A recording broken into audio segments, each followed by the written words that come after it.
Les jeudis à Odiéné, c'est jour de mariage, particulièrement pour les couples musulmans. Au domicile des Fanny, l'on célèbre l'union de Massandjé et d'Ibrahim. Les tourtereaux se connaissent bien, ils sont cousins. Mais à Odiéné, cela ne gêne nullement. Selon l'officiant du mariage, qui est d'ailleurs l'oncle du couple, une telle union est bénéfique. Elle vise à renforcer les liens familiaux. Normalement, dans notre culture qu'on a ensemble, moi je suis rassuré. Et on donne toujours le conseil pour ne pas nous gâter, pour gâter la ligne qui est entre nous. Il faut être propre, que ça soit un mariage collé. Les mariages consanguins, appelés Badegnan-Fourou en langue malinké, sont légion à Odiéné.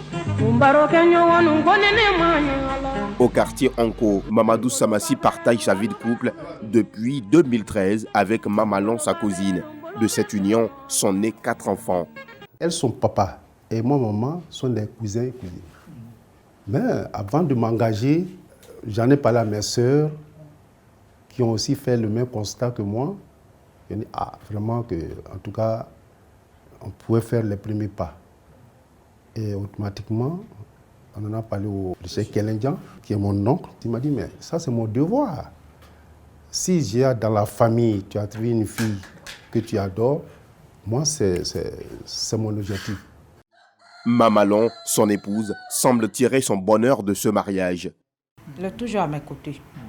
Tout ce que je lui demande, vraiment, il fait un effort pour me rendre heureuse, quoi. Je n'ai jamais pensé à un mariage même en famille. Aujourd'hui, je ne regrette pas. Siaka Diabaté est chef de la famille Diabaté d'Odiéné.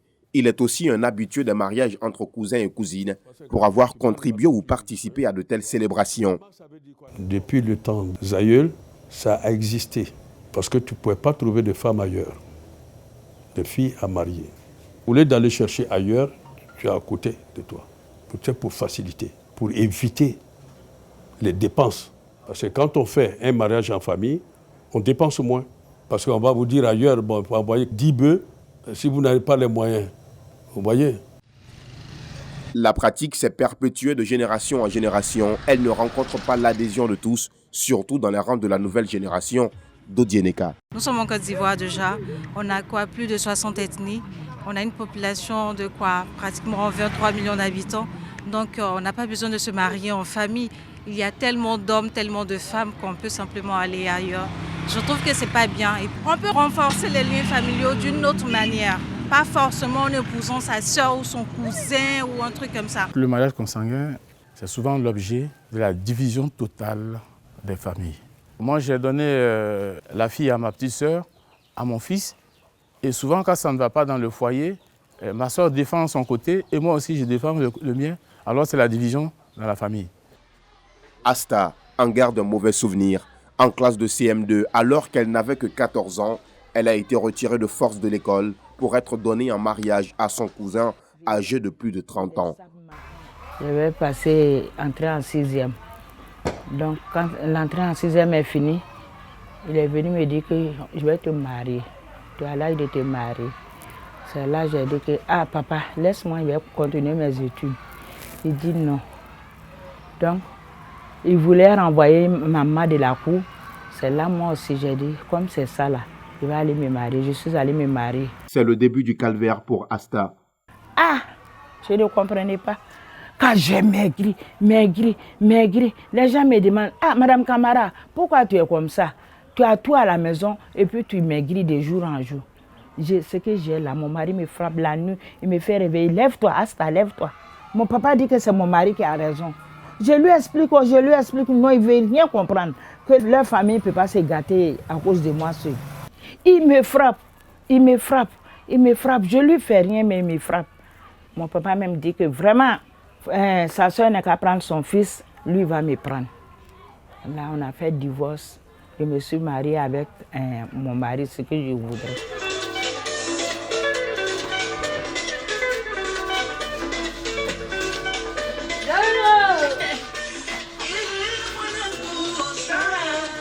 Ces mariages consanguins sont le plus souvent officiés par des guides religieux musulmans.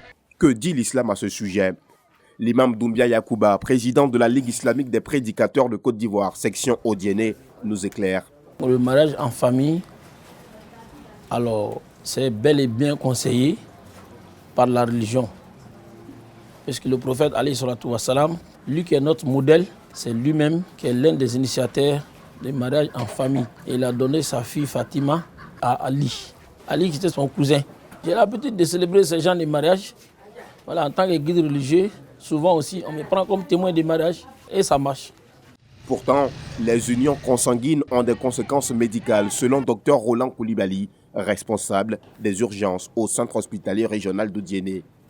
Le mariage consanguin n'est pas à l'avantage de la population parce que le fruit de l'union du mariage consanguin, on aura un enfant qui viendra avec des malformations, des maladies telles que la drépanocytose et on sera appelé toujours à l'envoyer à l'hôpital, le soigner et cela a un coût.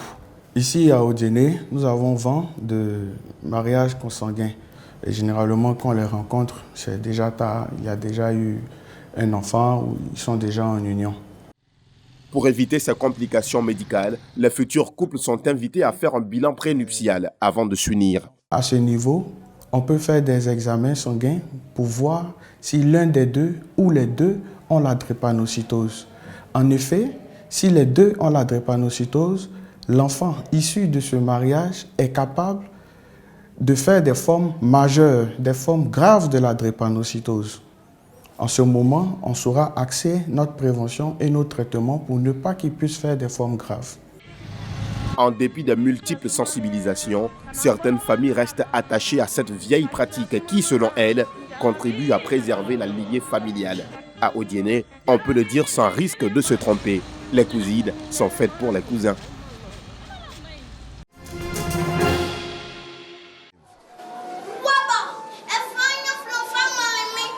Appelée langue du berceau ou de la famille, la langue maternelle est la première langue apprise par l'enfant dès son bas âge. Elle m'apprend beaucoup de choses que la langue française ne peut pas. Par exemple, en maths, il y a certaines équations qu'en français ou en anglais, je ne comprends pas. Mais lorsque un de mes parents prend son temps pour m'expliquer en ma langue locale, cela rend ça plus facile pour moi de comprendre.